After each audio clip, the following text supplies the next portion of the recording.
नमस्कार मंडळी, श्री स्वामी समर्थ. मी स्वामींची लेक या यूट्यूब चॅनलमध्ये तुमचं पुन्हा एकदा खूप खूप स्वागत करते.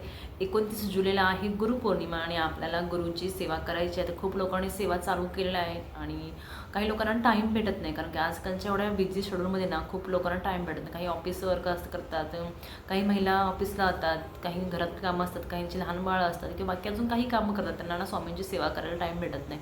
त्यांची खूप इच्छा असते स्वामी सेवा करावी, पण त्यांना टाईमचं भेटत नाही आणि त्यांची म्हणतात ते करावं, पण कसं आजकालच्या धावत्या युगामध्ये ना काहींना खरंच खूप बिझी असतात, त्यांना खरंच खूप टाईम भेटत नाही. कारण मी स्वतः माझा अनुभव सांगते, कारण माझं पण जेव्हा लहान बाळ होतं ना खूप इच्छा व्हायची, पण त्यावेळेस टाईम भेटत नव्हता.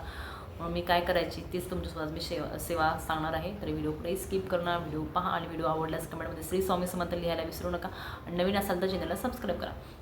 29 जुलैला आहे गुरुपौर्णिमा आणि आपल्याला आपल्या गुरुची सेवा करायची. काहींनी 21 दिवसाचं पारायण श्री स्वामी चरित्राचं पारायण सुरू करत आहेत. काही केलं 9 जुलै ते 29 जुलै ह्या कालावधी करणार आहेत. म्हणजे त्या कालावधी 21 दिवस पूर्ण होतात. तर काही 11 दिवसाचं करणार आहेत, काही 7 दिवसाचं करणार आहेत, काही 3 दिवसाचं करणार. पण ह्याच्यामध्ये तुम्हाला जर कुठंही टाईम भेटत नसेल तर तुमच्यासाठी मी साधी सोपी सेवा घेऊन येते.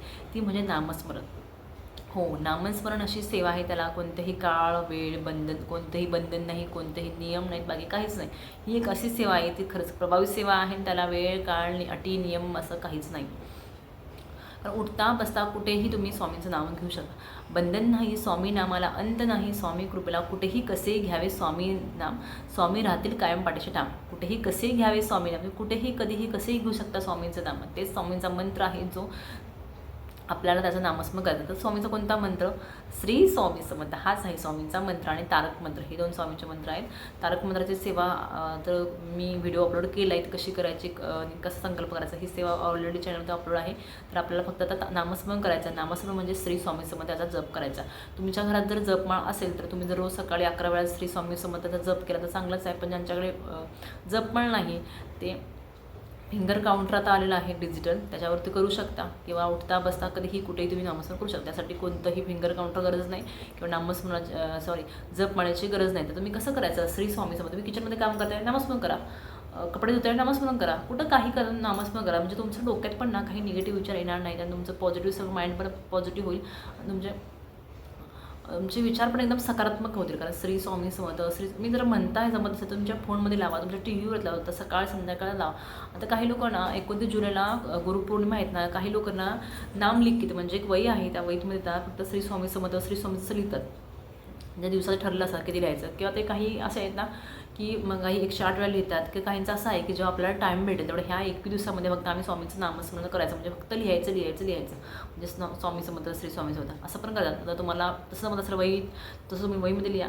तुम्ही स्वतः म्हणू शकता श्री स्वामी समर्थ श्री स्वामी. बघा, हे श्री स्वामी समर्थ मंत्र फक्त उच्चारून बघा, तुमचं मन पण खूप पॉझिटिव्ह आहे. तुमचं जे 7 चक्र आहेत ते पण ॲक्टिव्ह होतील. कारण काही वेळेला कसं होतं, आपलं माइंड थोडं डिस्टर्ब असं मनात नकारात्मक विचार येत असतात, आपलं माइंड पॉझिटिव्ह नसतं. जेव्हा तुम्ही हे नामस्मरण कराल ना, खरंच तुमचं माइंड पण एकदम पॉझिटिव्ह होईल आणि स्वामींचा आपल्यावरती आशीर्वाद राहील. तुमच्याकडे जर जपमाळ नाही आहे आणि तुम्हाला जर जप करायचं असेल तर कसं करायचं? तुम्ही अगरबत्ती लावू शकता. जेव्हा आपण पूजा करतो अगरबत्ती लावायची, जेव्हा ती अगरबत्ती चालू होते ना, पेटते, तेव्हापासून तुम्ही श्री स्वामी समर्थ जप करायचा. जेव्हा ते संपते तेव्हा बंद करायचं. म्हणजे तेवढा कालावधीमध्ये पण 11 माळी जप होतो. हे असं पण खूप लोक करतात, तुम्ही तसं पण करू शकता. किंवा जपमाळ असेल तर तुम्ही जपमाळ करा, नसेल तर मग तुम्ही असं श्री स्वामी समर्थ श्री स्वामी म्हणा किंवा एक वही करा आणि त्या वहीवरती लिहायला सुरुवात करा. किती पण करा जपमाळ, असं काही नाही तुम्हाला 11 वेळाच करायला पाहिजे असं नाही. तुम्हाला जेवढं वाटेल 1 तास 2 तास 3 तास कितीही वेळा, जेवढं तुम्हाला स्वामींच्या गुरुपौर्णिमेपर्यंत जप करायला जेवढा तुम्ही करू शकता. काही असं बंधन नाही, त्याला कोणतंच नियम किंवा अटी नाहीत, काही नाही. तुम्ही कोणतीही त्याला नियम अटी काहीच नाही, तुम्ही कधीही कसंही करू शकता जप. असं काहीच नाही की तुम्हाला ह्याच वेळेत करायचं, असं काहीच नाही आहे. आणि स्वामींचं जर वाटतं तुम्हाला की स्वामींचा आशीर्वाद आपल्याला हवा, आपल्या ज्या इच्छा पूर्ण व्हावेत, प्रत्येक वेळी आपल्याला संकट काळात स्वामी महाराजांनी साथ द्यावे, तर तुम्ही खरं स्वामींचा जप करायला सुरुवात करा. आपण स्वामी महाराजांना आवाज देतो, श्री स्वामी समर्थ ह्या महाराज आपली गरज आहे.